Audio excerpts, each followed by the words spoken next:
Good morning, everyone. Welcome to PW Only IAS. दोस्तों पिछले कुछ दिनों के अंदर बांग्लादेश को लेके टेंशन्स जो हैं वो बहुत ज़्यादा बढ़ी हुई हैं। अब इसमें देखो कई सारे कारण आपको देखने को मिल जाते हैं, जैसा हमने पिछले सेशंस में डिस्कस भी किया था कि जो शरीफ उस्मान हादी है उसकी हत्या करी गई। उसके बाद एक जो हिंदू पर्सन था उसको यहाँ पर लिंच कर दिया गया वहाँ की लोगों के द्वारा, कुछ मॉब के द्वारा। अब इस वजह से ना जो माइनॉरिटीज़ हैं वो आज के समय बहुत ज़्यादा डरी हुई हैं बांग्लादेश के अंदर। और इसका ना कुछ ऐसी रिपोर्ट्स हैं जो भारत के ऊपर इल्ज़ाम लगा रही हैं। क्योंकि एक्चुअली आप नोटिस करो कि जो यहाँ पर ये हत्या हुई है हादी की, ये हादी एंटी इंडिया बयान बहुत ज़्यादा दिया करता था। तो काफ़ी सारे लोग यहाँ पे कह रहे हैं कि भारत का इन्वॉल्वमेंट है, जबकि ऐसा कुछ है ही नहीं। और दूसरी बात ये भी कई लोग इल्ज़ाम लगा रहे हैं कि जो शेख हसीना है वो जो अब उनको हटाया गया तो उस टाइम वो भारत में आ गई। तो कहीं न कहीं भारत की इन्वॉल्वमेंट के बारे में बहुत सारी रिपोर्ट्स यहाँ पे सामने आ रही हैं। पर भारत ने कैटेगोरिकली बोल दिया है कि भारत का इन चीज़ों के साथ कोई इन्वॉल्वमेंट नहीं है। बल्कि भारत तो यही चाहता है कि जल्द से जल्द वहाँ पे जितनी ज़्यादा शांति हो, उतनी अच्छी बात है। अब क्योंकि माइनॉरिटीज़ खतरे में हैं आज के समय बांग्लादेश के अंदर, इसीलिए क्या हुआ, जो विश्व हिंदू परिषद और बजरंग दल के जो एक्टिविस्ट थे, उन्होंने यहाँ पर दिल्ली के अंदर जो बांग्लादेश हाई कमीशन है, उसके बाहर काफ़ी बड़ा प्रोटेस्ट किया। और सिर्फ ये प्रोटेस्ट नई दिल्ली में नहीं हुआ, ये सिमिलर प्रोटेस्ट आपके जो वेस्ट बंगाल है, वहाँ पर भी आपको देखने को मिले। और भी आपको जैसे मुंबई के अंदर जो डिप्टी हाई कमीशन है, बांग्लादेश है, वहाँ पर भी आपको देखने को मिले। अब इस वजह से क्या हुआ, इंडिया और जो आपका जो बांग्लादेश है, इसके बीच में रिश्ते थोड़े-से खराब हो रहे हैं क्योंकि अभी ढाका ने इंडियन एनवॉय को समन किया एंड उनको बात की, उनके रिगार्डिंग डिस्कशन किया कि कैसे सिक्योरिटी जो है डिप्लोमेट्स की वो इंश्योर की जाए। तो कहीं न कहीं ये सारा मुद्दा आज के समय चल रहा है, बांग्लादेशी एम्बेसी के कॉन्टेक्स्ट में, बांग्लादेश के अंदर जो माइनॉरिटीज़ के ऊपर जो एक तरह से अत्याचार किया जा रहा है, वो काफ़ी बड़ा आज के समय मुद्दा यहाँ पे बन चुका है। तो उम्मीद यही रहेगी कि थोड़ा इसके रिगार्डिंग बांग्लादेश थोड़ा-सा सीरियसली काम करे ताकि वहाँ पे जो लोग हैं, वो अपने आप को और भी ज़्यादा सुरक्षित जो हैं, वो फ़ील कर पाएँ। दोस्तों डेट है आज की 24 दिसंबर 2025 एंड आप सभी का स्वागत है आज के प्रीलिम बूस्टर न्यूज़ डिस्कशन में। स्टार्ट करने से पहले मैं आप सबको बता दूँ कि इस क्रिसमस के मौके के ऊपर जितने भी हमारे जो प्रारंभ 2028 बैच हैं, उसके ऊपर आपको जो हमारा 3 साल का प्रोग्राम है, वो आपको काफ़ी कम कॉस्ट के अंदर आपको देखने को मिल जाएगा। एंड साथ ही साथ जो पहले 1000 एप्लीकेंट्स होंगे उनको ये पीडब्ल्यू ओनलीएस ऑफिसर्स किट भी यहाँ पे दी जाएगी। तो इसका जो लिंक है नीचे डिस्क्रिप्शन के अंदर दिया हुआ है, वहाँ पर जाकर जो भी बच्चे 2028 की तैयारी कर रहे हैं, वो इस बैच के अंदर खुद को एनरोल कर सकते हैं। चलिए दोस्तों स्टार्ट करते हैं। पहला जो टॉपिक हमें डिस्कस करना है, वो है घोस्ट पेयरिंग के बारे में। ये अपने आप में बहुत ही इम्पोर्टेंट बन जाता है क्योंकि यहाँ पर ना आपकी साइबर सिक्योरिटी का ये मुद्दा बन गया है। मैं आपको एक्सप्लेन करता हूँ क्या है ये। देखो ये ना दरअसल में व्हाट्सऐप के ऊपर होने वाला एक बड़ा ही एक नया विचित्र तरह का आपको एक हाईजैक करने का तरीका है। देखो, आप लोग व्हाट्सऐप यूज़ करते होंगे। अब व्हाट्सऐप के अंदर ना आप लोगों ने कई बार देखा होगा कि आप व्हाट्सऐप को ना अपने लैपटॉप के साथ भी कनेक्ट कर सकते हो। वो होता है व्हाट्सऐप वेब, ठीक है? ऐसा करने के लिए पता क्या होता है, आपको एक क्यूआर कोड आपका आता है आपके लैपटॉप के ऊपर या जहाँ पर भी आप उसको ओपन करना चाहते हो। आप उस क्यूआर कोड को अपने फ़ोन से स्कैन करते हो एंड ऑटोमैटिकली आपका लैपटॉप या बाकी जगह के ऊपर आपका जो व्हाट्सऐप है वो चलना शुरू हो जाता है। ठीक है, ये तो नॉर्मल तरीका है, कोई दिक्कत नहीं है। पर होता पता क्या है, कई बार ना आपको मैसेज आता है, व्हाट्सएप के ऊपर मान लो आपको मैसेज आया और उसमें लिखा था हाय चेक दिस फोटो या ऐसा कुछ मैसेज था। आपने सोचा कि चलो ठीक है इस फोटो को देख लेते हैं। अब वो फोटो दरअसल में क्या होता है, एक लिंक होता है, ठीक है? वो लिंक जब आपका खुलता है, वो आपको फ़ेसबुक के ऊपर ले जाएगा या फिर कहीं और आपको व्हाट्सएप के ऊपर ही ले जाएगा। वो बात करेगा एक क्यूआर कोड की और लिखा जाएगा कि हाँ, अकाउंट वेरीफ़ाई करने के लिए आप ये क्यूआर कोड को स्कैन करें। अब जैसे ही आप उसको स्कैन करोगे, तो कहीं न कहीं जो सामने वाली जो भी डिवाइस है, वहाँ पर आपका जो व्हाट्सएप है, वो लिंक हो जाएगा। अब क्या होगा, जहाँ पर ये व्हाट्सएप लिंक हुआ है, जहाँ से भी वो क्यूआर कोड वो बना था, उसके बंदे की डिवाइस के ऊपर आपका जो व्हाट्सएप है वो चलने लग जाएगा। तो वो पर्सन आपके मैसेज पढ़ सकता है, आपके दोस्तों को मैसेज भेज सकता है, कुछ भी कर सकता है। ये आज के समय नया एक स्कैम देखने को मिल जाएगा। तो जो भी आपका चैट्स है, जो भी आपकी फ़ोटोज़ हैं, आपकी ग्रुप कन्वर्सेशंस हैं, हर एक चीज़ आपकी व्हाट्सएप की उस बंदे के पास पहुँच जाएगी। फिर अकॉर्डिंगली बंदा क्या करेगा, आपके अकाउंट को वो हाईजैक कर चुका है, अब वो अननोन लोगों को मैसेज भेजेगा, आपको स्कैम करने की कोशिश करेगा, आपसे पैसे मांगने की कोशिश करेगा। तो ये सारी चीज़ें आपको यहाँ पे देखने को मिल जाती हैं। इसी का नाम रखा गया है क्या? Ghost pairing. ठीक है ना? तो जो हमारी computer emergency response team India है, सर्ट इन, उसने यहाँ पर भारतीय यूजर्स को बोला है कि भाई थोड़ा सा सतर्क हो जाओ इस घोस्ट पेयरिंग के कॉन्टेक्स्ट के अंदर, क्योंकि आज के समय ना यहाँ पर ये बहुत बहुत ज़्यादा इस्तेमाल किया जा रहा है। राइट? तो यही है आपका नया साइबर अटैक टेक्निक। अब इसका सोल्यूशन क्या बताया है हमारे सर्टिन ने? देखो यहाँ पे सर्टिन ने बोला है कि आपको कुछ तरह की प्रिकॉशंस रखनी चाहिए। जैसे फॉर एग्जांपल अगर कोई आपको लगता है कि कोई लिंक यहाँ पे जानबूझकर भेज रहा है या फिर कुछ गलत लिंक हो सकता है, तो भाई उसके ऊपर आप क्लिक ना करो। कोई एक्सटर्नल वेबसाइट आती है जो व्हाट्सएप या फेसबुक वेरीफाई क्लेम करने की कोशिश करती है, तो उसके ऊपर अपना फ़ोन नंबर या क्यूआर कोड आप स्कैन ना करें। सिमिलरली आप अपने व्हाट्सएप के ऊपर ना सेटिंग्स में जाओ, वहाँ पे जाके सेटिंग्स में देखो कि कौन-कौन सी लिंक्ड डिवाइसेज़ हैं, एंड अगर कुछ ऐसा लगता है कि नहीं यार ये तो मेरी डिवाइस के साथ पता नहीं कौन सी अननोन डिवाइस यहाँ पे लिंक हो रखी है, तो भाई उसको वहाँ से रिमूव कर दो फटाफट। ठीक है? और कम से कम इस्तेमाल करो इस तरह से आप अपने जो एक्सटर्नल लिंक्स वगैरह का इस्तेमाल करते हैं। तो ये एक इंसान को करना है। बाकी अगर हम बात करें सरकार को क्या करना है, तो साइबर सिक्योरिटी अवेयरनेस ट्रेनिंग्स करवानी है फिशिंग एंड सोशल इंजीनियरिंग के रिगार्डिंग।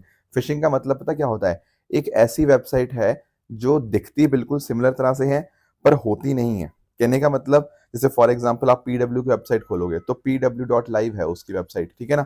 तो उसमें आपको दिखता है कुछ चीज़ें।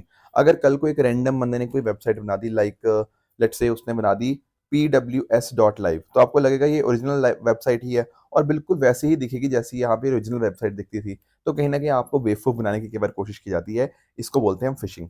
बाकी साथ ही साथ अगर हम बात करें तो प्रॉपर प्रोटोकॉल्स होने चाहिए जो जल्दी से जल्दी इस तरह की चीज़ों को डिटेक्ट करें एंड अकाउंट को रिकवर करने के अंदर मदद करें। सिमिलरली हमारे जो telecom cyber security amendment rules हैं ना 2025 के, वो बात ये करते हैं कि अगर मान लो ऐसा कुछ भी होता है, जैसे फॉर एग्जांपल आप व्हाट्सएप पे कम्युनिकेट करते हो, तो आपका जो कम्युनिकेशन का तरीका है वो आपके एक्टिव सिम कार्ड के साथ लिंक होना चाहिए। तो ये सारी चीज़ें अलग-अलग की गई हैं ताकि इस तरह की समस्याओं के साथ यहाँ पे हम बच पाएँ और यूज़र्स का डेटा जो है वो प्रोटेक्टेड रहे। पर आप लोग भी थोड़ा ध्यान रखिएगा इस घोस्ट पेयरिंग का। नेक्स्ट आते हैं अगले टॉपिक पे, दैट इज गोपीनाथ बोरदोलई जी के बारे में थोड़ा हम यहाँ पे अंडरस्टैंड करने की कोशिश करते हैं कि आखिर ये मुद्दा न्यूज़ में क्या है and why is it important. देखो आप सब लोगों ने अपनी हिस्ट्री बुक्स पढ़ी हैं और उन हिस्ट्री बुक्स के अंदर आप लोगों ने कैबिनेट मिशन प्लान के बारे में पढ़ा होगा। देखो 1940 के बाद की जो हिस्ट्री है ना वो बहुत इंपॉर्टेंट बन जाती है टिल इंडिपेंडेंस।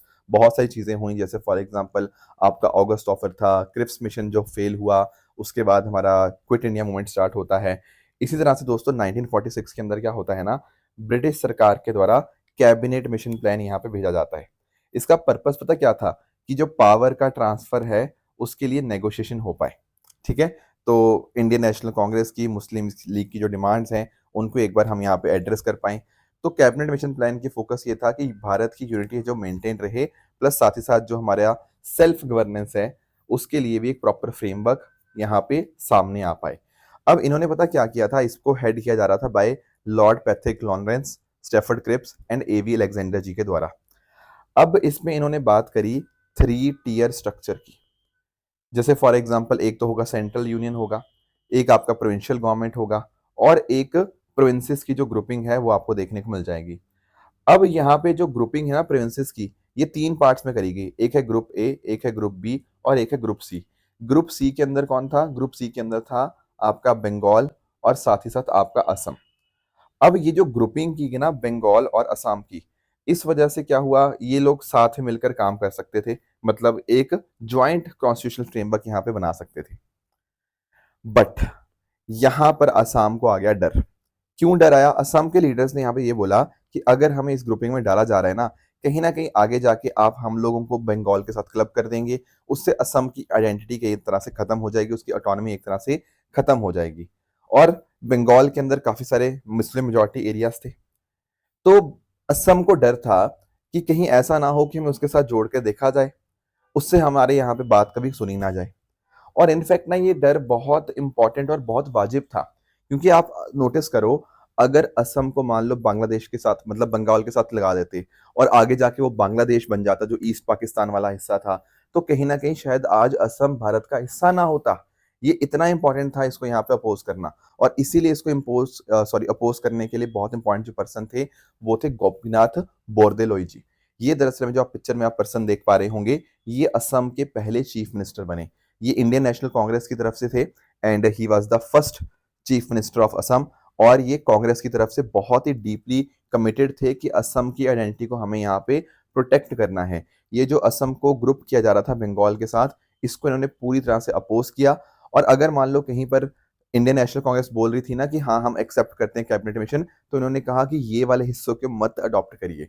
एंड इनफैक्ट इनकी जो बात थी, ये गांधी जी भी यहाँ पे एक्सेप्ट करते थे, उन्होंने भी बिल्कुल इनको बैक किया। एंड इनफैक्ट नेहरू जी ने भी यहाँ पे इनके स्टैंड को सपोर्ट किया और उन्होंने कहा कि हाँ, कोई भी ऐसा प्रोविंस नहीं होना चाहिए जिसको अपनी मर्जी के खिलाफ जाना पड़े। तो इसीलिए यहाँ पे गोपीनाथ बोरदोलोई जी की जो बात है वो सुनी जाती है। असम का जो सोल था, असम की जो आत्मा थी, उसको यहाँ पे इंटैक्ट रखा जाता है और इसीलिए असम अलग से एक प्रोविंस हमें यहाँ पे देखने को मिल जाता है। असम को ग्रुपिंग बंगाल के साथ यहाँ पे नहीं की जाती। एंड दैट इज वाई आप नोटिस कर पाओगे कि असम आज भी भारत का हिस्सा है। अगर मान लो असम उस टाइम के ऊपर बंगाल के साथ क्लब हो जाता, तो नो वन नोज, हो सकता है कि पार्टीशन के समय असम भी बांग्लादेश जो वेस्ट पाकिस्तान था उसके साथ चला जाता, sorry I am very sorry, I think east Pakistan के साथ चला जाता एंड बाद में जाके हो सकता है बांग्लादेश का हिस्सा बनता। पर क्योंकि गोपीनाथ बोरदोलोई जी ने अपने एफर्ट्स लगाए एंड इस वजह से असम यहाँ पे अलग से, यहाँ पे जो ग्रुपिंग थी उससे अलग रहा, बंगाल के साथ यहाँ पे उसको ग्रिप नहीं किया गया। And that is why this was very very important. अभी प्रधानमंत्री मोदी जी ने इनको यहाँ पे रिकॉल किया, इनको याद किया, गोपीनाथ बोरदोलोई जी को, इनको कॉन्ट्रीब्यूशन को। एंड इनफैक्ट अगर मैं बात करूँ ना, तो गोपीनाथ बोरदोलोई जी को आगे जाके भारत रत्न से भी नवाजा गया। इनका काम इतना इतना ज्यादा इंपॉर्टेंट था। तो हिस्ट्री पर्सपेक्टिव से हमें इनकी बातें जो हैं वो यहाँ पे डेफिनेटली याद होनी चाहिए। नेक्स्ट चलते हैं अगले टॉपिक पे, that is Kuttanad wetland agricultural system. देखो सबसे पहले मैं एक काम करता हूं, आपको GIAHS के बारे में एक्सप्लेन कर देता हूं। GIAHS क्या होता है? Globally important agriculture heritage system. दरअसल में ना जो आपका फूड एंड एग्रीकल्चर ऑर्गेनाइजेशन है, उसने ये चीज स्टार्ट करी थी 2002 के अंदर, ताकि हमारे कुछ ऐसे एग्रीकल्चर हेरिटेज जो हैं उनको हम यहाँ पे प्रोटेक्ट कर पाए। बहुत इंपॉर्टेंट बन जाते हैं कुछ हमारे एग्रीकल्चरल सिस्टम्स जो कहीं ना कहीं वहाँ के लोगों के द्वारा शेप किए जाते हैं। फॉर एग्जाम्पल आप नोटिस कर पाओगे, हमारे फूड सिक्योरिटी को इंश्योर करने के लिए, लोगों के अंदर लाइवलीहुड प्रमोट करने के लिए ये इनको प्रोटेक्ट करना इंपॉर्टेंट है। जैसे फॉर एग्जाम्पल इससे बायोडाइवर्सिटी प्रमोट होती है, हमारे इंडिजिनियस जो नॉलेज है उसको हम प्रोटेक्ट कर पाते हैं, इंसान और नेचर के बीच का जो इंटरेक्शन है वो और ज़्यादा इंप्रूव यहाँ पे होता है। मैं आपको एग्जाम्पल देता हूँ, जैसे एक है यहाँ पे सेफ्रन हेरिटेज ऑफ कश्मीर। ये दरअसल में आपके पॉम्पोर जो कि जम्मू कश्मीर का हिस्सा है, ये फोकस करता है आपकी सैफरन की खेती के ऊपर। और ये जो सैफरन की खेती आती है ना, यहाँ पर सॉइल हेल्थ का ध्यान रखा जाता है, लोकल बायोडाइवर्सिटी का ध्यान रखा जाता है लोकल कम्युनिटीज के द्वारा। सिमिलरली अगर हम बात करें उड़ीसा की, उड़ीसा में आपको कोरापुट ट्रेडिशनल एग्रीकल्चर देखने को मिल जाएगा। यहाँ पर पता क्या होता है, आपकी जो पैडी कल्टीवेशन है वो सबसिस्टेंस लेवल के ऊपर की जाती है और हाईलैंड स्लोप्स के ऊपर। तो ये जो आपकी खेती होती है ना पैडी की, ये अपने आप में बहुत ही अच्छी होती है और ये मेडिसिनल प्लांट के तौर के ऊपर काम करती है। और इसमें जो ट्राइब्स हैं उनका बहुत बहुत ज्यादा इंपॉर्टेंट रोल यहाँ पे रहता है। तो ये एक तरह से ना ट्रेडिशन और आपका एग्रीकल्चर को यहाँ पे प्रमोट करता है। और ये आप अंडरस्टैंड करो, इसमें कुटनाड बिलो सी लेवल फार्मिंग सिस्टम भी आता है केरला का, इसको मैं अलग से डिस्कस करूंगा अभी। तो ये ना यूनेस्को साइट के साथ इसको कंफ्यूज मत करना। यूनेस्को की जो वर्ल्ड हेरिटेज साइट्स हैं वो प्रिजर्वेशन के ऊपर यहाँ पे फोकस करती हैं, पर ये तो अपने आप में लिविंग प्रोडक्टिव सिस्टम है, तो एक एग्रीकल्चर सिस्टम है जो अभी भी चलता आ रहा है, उसी को हम प्रमोट करने की यहाँ पे कोशिश कर रहे हैं। अभी न्यूज में क्या है, कुटनाड वेटलैंड एग्रीकल्चर सिस्टम जो जो फर्स्ट कॉन्सेप्ट में आपको बता रहा था। अब इसमें अंडरस्टैंड करते हैं कि ये क्या है। देखो कुटनाड क्या है, एक जगह है केरला के अंदर, बाकी इसके अलावा एलापुआ, कोटायम और आपका जो पंथनमित्ता डिस्ट्रिक्ट है यहाँ पर भी आपको ये देखने को मिल जाएगा। अब इसमें होता पता क्या है, यहाँ पर ना कुटनाड में अक्सर फ्लड हो जाते हैं, फ्लडिंग आ जाती है यहाँ पे, ठीक है। तो फ्लडिंग आने की वजह से कई बार वहाँ पे खेती करना काफी मुश्किल रहता है। तो हमने अपनी यहाँ पे एग्रीकल्चर सिस्टम को ऐसे बना दिया कि यहाँ पर जो खेती होती है ना वो पानी के नीचे होती है, ठीक है, पानी के ऊपर नहीं होती। यहाँ पे मीन सी लेवल के 1 से 2 मीटर नीचे यहाँ पे हम खेती करते हैं, जिसको बंड से, एम्बैंकमेंट से हम यहाँ पे प्रोटेक्ट करने की यहाँ पे कोशिश करते हैं। तो इसमें आपकी चावल की खेती, फिशिंग हो गया, कोकोनट, फूड क्रॉप गार्डन्स, इन सबको यहाँ पे कंबाइन किया जाता है, ठीक है। तो सारा कुछ आप आपके साथ में मिलकर होता है। तो एक तरह से आप मल्टीपल चीज़ें यहाँ पे ग्रो कर रहे हो। तो एक बहुत अच्छा एग्रीकल्चर और आपका एक्वाकल्चर का आपको एक कॉम्बिनेशन देखने को मिल जाएगा। तो इतनी इंपॉर्टेंट चीज़ को यहाँ पे फूड एंड एग्रीकल्चर ऑर्गेनाइजेशन ने भी यहाँ पे रिकॉग्नाइज़ किया एंड 2013 के अंदर इसको globally important agriculture heritage system that is GIHS यहाँ पे डिक्लेयर किया। तो सारी चीज़ें यहाँ पे कंबाइन करता है, वेम्बनाड वेटलैंड इकोसिस्टम का ये पार्ट है और काफ़ी साथ में मिलकर काम किया जाता है फार्मर कोऑपरेटिव्स के द्वारा, जो वहाँ पे आपकी पद सेक्रम कमेटीज़ होती हैं उनके द्वारा एंड इससे कहीं न कहीं क्लाइमेट एडेप्टेशन भी यहाँ पे हो पाती है। तो अभी ये न्यूज़ में क्यों है? क्योंकि एक्चुअली पता क्या हुआ, अभी सॉइल टेस्ट हुए कुटनाड के अंडर एंड ऐसा पाया गया कि यहाँ पर जो एल्यूमीनियम की मात्रा थी ना, वो 77 से लेकर 330 पार्ट्स पर मिलियन देखी गई। अब दिक्कत पता क्या है? राइस कल्टीवेशन के लिए ये सेफ लिमिट मानी जाती है 2 पार्ट्स पर मिलियन, पर हमारे पास कितना था 77। तो मतलब 40 गुना लगभग ये कई-कई एरियाज़ में है। कई-कई जगह में तो 165 गुना ज़्यादा है। 2 होना चाहिए, वो वैल्यू 330 आ रही है। तो बहुत ही ज़्यादा एल्यूमीनियम की मात्रा हमें इन खेतों में देखने को मिल रही है, तो बहुत ज़्यादा ये कंसर्निंग बात अपने आप में बन जाती है और इसीलिए हमें इसको ठीक करने के लिए जल्द से जल्द यहाँ पे एफर्ट्स लेने चाहिए। That is why Kuttanad wetland agriculture system is in the news. Next चलते हैं अगले टॉपिक पे, that is Shakti scholars young research fellowship. थोड़ा इसको अंडरस्टैंड करते हैं कि आखिर ये मुद्दा क्या है। देखो, अगर हम बात करें महिलाओं के राइट्स की, महिलाओं की सेफ्टी की, महिलाओं के एम्पावरमेंट की और वुमेन सेंटरिंग चैलेंजेस की, तो हम चाहते हैं कि उसके ऊपर जो रिसर्च है ना, वो और ज़्यादा अच्छी हो पाए और रिसर्च हो डेटा बेस्ड और उसके बेसिस के ऊपर हम यहाँ पर अच्छी-अच्छी पॉलिसीज़ यहाँ पर लेकर आ पाएँ। तो हमारा पर्पस यही है कि हमारे पास कुछ यंग रिसर्चर्स की एक टीम हो, वो टीम क्या करे, वो जेंडर रिस्पॉन्सिव गवर्नेंस के ऊपर काम करे। ऐसी रिसर्च लेकर आए जिससे कहीं न कहीं लॉ, स्कीम्स और इंस्टीट्यूशनल रिफॉर्म्स यहाँ पे लाए जा सकें। तो इसीलिए पता क्या है, नेशनल क्वेश्चन ऑफ वुमेन के द्वारा यहाँ पर ये शक्ति स्कॉलर्स यहाँ पे लॉन्च की गई है, ताकि रिसर्च और अच्छे ढंग से यहाँ पे हो पाए। तो ये जो आपकी रिसर्च होगी, ये भारतीय सिटीज़न्स के लिए ओपन होगी between the age of 21 years and 30 years. तो जिसका भी बैचलर्स डिग्री है किसी इंस्टीट्यूशन से, वो यहाँ पे इसको अप्लाई कर सकता है इस रिसर्च के लिए, फेलोशिप के लिए एंड प्रेफ़रेंस उनको दी जाएगी जिनको पोस्ट ग्रेजुएट या कोई और हायर रिसर्च डिग्री उनको यहाँ पे ऑलरेडी उनके पास है। सिमिलरली अगर इन किसी ने पहले से रिसर्च एक्सपीरियंस जिसके पास है, उसको भी यहाँ पे एलिजिबल यहाँ पे माना जाएगा और 1 लाख रुपए तक की यहाँ पे ग्रांट यहाँ पे उन कैंडिडेट्स को दी जाएगी। ये ग्रांट इंस्टॉलमेंट्स के अंदर होगी, जैसे-जैसे आप काम करते रहोगे, उसके हिसाब से आपको यहाँ पे ग्रांट मिलती रहेगी और 6 महीने की ये फेलोशिप आपको देखने को मिल जाएगी। इससे होगा यही कि रिसर्च और बेहतर हो पाएगी, जेंडर बेस्ड वायलेंस को हम यहाँ पे कवर कर पाएँगे।